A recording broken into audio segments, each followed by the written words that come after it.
Canada calling આ શીર્ષક હેઠળ કેનેડાના ઇમિગ્રેશન વિશે, કેનેડાના વિઝા વિશે જાણકારી આપવા ફરીથી એકવાર હાજર થયો છું. દર્શક મિત્રો, આજે હું તમને કેનેડાના પીઆર વિશે જાણકારી આપીશ. દર્શક મિત્રો નમસ્તે. આજે 10મી મે 2024 છે અને હું ડોક્ટર સુધીર શાહ એડવોકેટ આપને કેનેડા કોલિંગ આ શીર્ષક હેઠળ કેનેડાના ઇમિગ્રેશન વિશે, કેનેડાના વિઝા વિશે જાણકારી આપવા ફરીથી એકવાર હાજર થયો છું. દર્શક મિત્રો, આજે હું તમને કેનેડાના પીઆર વિશે જાણકારી આપીશ. આ જુઓ, કેનેડાના પીઆર 5 જુદી જુદી રીતે મેળવી શકાય છે. Express entry, provincial nominee program, Quebec immigration, Atlantic immigration program અને કેનેડા સ્ટાર્ટઅપ વિઝા પ્રોગ્રામ. હવે આ 5માંથી તમે કોઈ પણ એક પ્રોગ્રામ હેઠળ કેનેડાના પીઆર મેળવવા માટે, એટલે કે પરમેનન્ટ રેસિડેન્સી મેળવવા માટે અરજી કરી શકો. કેનેડા વિશ્વનો બીજા નંબરનો મોટો દેશ છે, પણ એ જેટલો વિશાળ છે એટલી જ એની વસ્તી ઓછી છે. એટલે કેનેડાને પોતાના દેશને વિકસાવવા માટે, પોતાના દેશમાં નવા નવા ઉદ્યોગો લાવવા માટે, પોતાના દેશમાં લોકોને નોકરી ધંધાની તકો મળે એ માટે પરદેશીઓને આમંત્રવા ઈચ્છે છે. અને કેનેડા પીઆર એટલે કે પરમેનન્ટ રેસિડેન્સી પ્રોગ્રામ બનાવ્યો છે અને આ 5 જુદા જુદા પ્રોગ્રામ હેઠળ તમે કેનેડાના પરમેનન્ટ રેસિડેન્સી પ્રોગ્રામ મેળવી શકો છો. પીઆર હેઠળ તમને કેનેડામાં 5 વર્ષ રહેવાની છૂટ મળે છે. તમે નોકરી કરી શકો છો, ભણી શકો છો, ગમે ત્યાં રહી શકો છો. અને જો 4 વર્ષ પીઆર ઉપર તમે રહ્યા હો તો પછી તમે કેનેડાના સિટીઝન બનવાની પણ અરજી કરી શકો છો. અને જો કેનેડાના સિટીઝન ન બનો અને 5 વર્ષ તમારા પીઆરના પૂરા થઈ જાય તો તમે અરજી કરીને એ સમય લંબાવી પણ શકો છો. હવે આ પીઆર મેળવવા માટે 6 મુખ્ય ચીજોની જરૂર છે. અહીંયા જણાવ્યા મુજબ સૌથી પહેલા તમારી ઉંમર 20 થી 24ની વચ્ચેની હોવી જોઈએ. કારણ કે કેનેડાને યુવાન લોકોની જરૂર છે.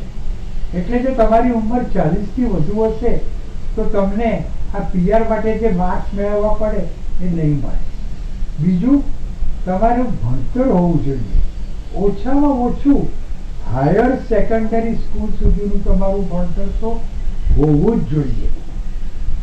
કેનેડામાં બધો જ વ્યવહાર અંગ્રેજી અને અમુક જગ્યાએ ફ્રેન્ચમાં થાય છે. અંગ્રેજી અને ફ્રેન્ચ બંને કેનેડાની રાજકીય ભાષા છે. એટલે તમને આ બેમાંથી એક ભાષા તો બરાબર આવડવી જ જોઈએ. બેવ આવડે તો બહુ સારું. પછી તમને કામનો પણ અનુભવ હોવો જોઈએ. ઓછામાં ઓછો 1 વર્ષનો કેનેડામાં તમારો કામનો અનુભવ હોવો જોઈએ. કેનેડામાંથી જો તમને કેનેડાની કોઈ કંપનીએ જોબની ઓફર આપી હોય તો એ પણ તમને પીઆર મેળવવામાં મદદ કરે છે, એના પોઈન્ટ્સ મેળવવામાં મદદ કરે છે. અને કેનેડા જે ખૂબ મોટો દેશ છે પણ વસ્તી ઓછી છે, ઠંડી ખૂબ છે, આવું બધું છે, ત્યાંના લોકોની રહેણી કરણી આપણા દેશ કરતાં, ભારત કરતાં સાવ જુદી છે. એટલે તમે જો કેનેડામાં એડજસ્ટ થઈ શકો એમ હો, તમારી એડેપ્ટેબિલિટી હોય તો પણ તમને પીઆર મેળવવામાં મદદ કરે છે. એટલે ઉંમરના તમારે આ જે પીઆર મેળવવા માટે 100માંથી ઓછામાં ઓછા 67 પોઈન્ટ મેળવવાના રહે છે. ઉંમરના 12 પોઈન્ટ છે, ભણતરના 25 પોઈન્ટ છે, અંગ્રેજી ફ્રેન્ચ ભાષાના 28 પોઈન્ટ છે, કામનો અનુભવ એના 15 પોઈન્ટ છે, જોબ ઓફરના 10 પોઈન્ટ છે અને એડેપ્ટેબિલિટીના 10 પોઈન્ટ છે. આ 100 પોઈન્ટમાંથી તમારે ઓછામાં ઓછા 67 પોઈન્ટ મેળવવાના રહે છે. અને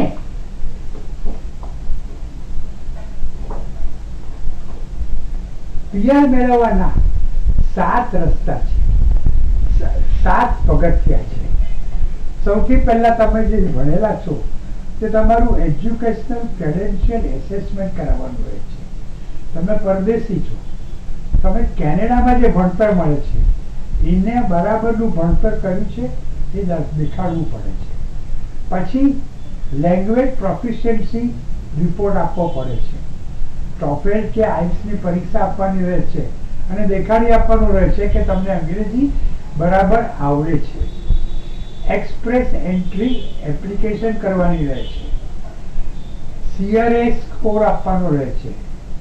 પછી તમે જે એક્સપ્રેસ એન્ટ્રી કરો એટલે તમારો 67 થી વધુ પોઈન્ટ્સ હોય અને તમે એક્સપ્રેસ એન્ટ્રી કરો, તમારો CRS નો સ્કોર 67 થી વધારે હોય એટલે તમે એક્સપ્રેસ એન્ટ્રી કરો.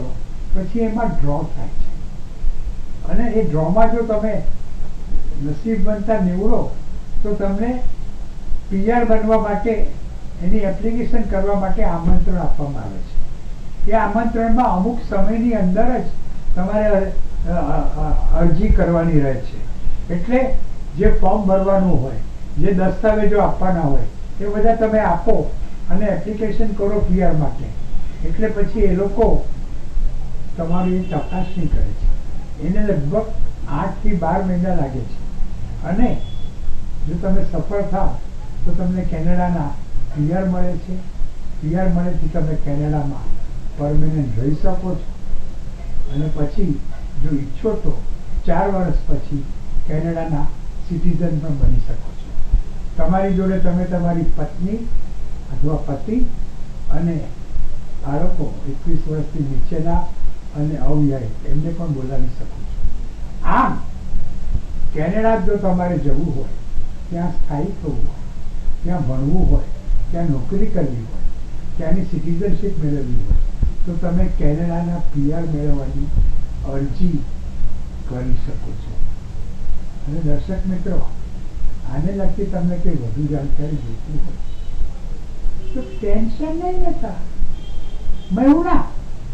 અને મારો મોબાઈલ નંબર છે 9820419469 અને મારું ઈમેલ એડ્રેસ છે subirsha1940@gmail.com. અને દર્શક મિત્રો, તમને બીજી વાત જણાવવાની, છેલ્લા લગભગ 15-17 વર્ષથી હું દર મહિને નિયમિત રૂપે 2 દિવસ માટે સુરત કન્સલ્ટેશન માટે આવું છું અને સુરતમાં સ્ટેશનની નજીક આવેલ યુવરાજ હોટેલમાં જ રહું છું.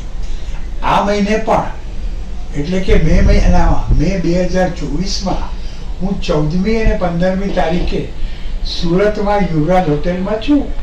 જો તમારે મને કન્સલ્ટ કરવો હોય તો તમે જરૂરથી 14 અને 15મી મેના યુવરાજ હોટેલમાં મને આવીને કન્સલ્ટ કરી શકો છો.